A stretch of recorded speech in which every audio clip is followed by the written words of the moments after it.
majina naitwa Matrida Patrick, ni mkazi wa hapa Malolo. Nimefika maeneo ya hapo mbele kidogo tu ndo nikaona treni natokea huku, na hao waliofariki marehemu wao wawili wakiwa wanatokea huku wakiwa wanataka kupeleka wanafunzi.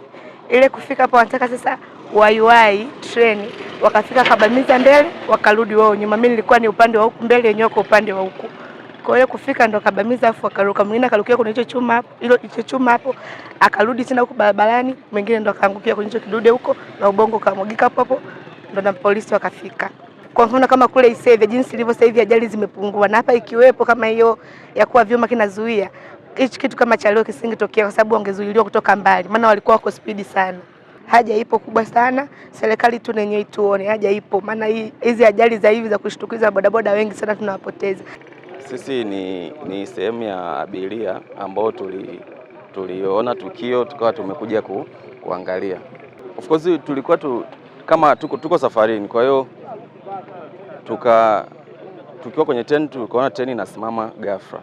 Kwa hiyo kabidi tushuke kuangalia nje, tukaona kama kuna ajali, watu wamejaa, tumekuja kuangalia. Fika tunakuta ni bodaboda wawili ambao walikuwa wanakimbia wamejigonga kwenye treni. Kwa tumechofanya sisi ni kuwastiri na kupeleka mwili kwenye gari kwa mamlaka husika ambao wamekuja kuchukua mwili. Nafikiri ni mwendo kasi wa bodaboda ambao walikuwa nao, kwa sababu inavyosemekana ni boda walikuwa wanakimbizana. Walikuwa watatu, mmoja akawa yeye ameshapita, hao wawili wakawa wamejigonga kwenye kichwa cha treni.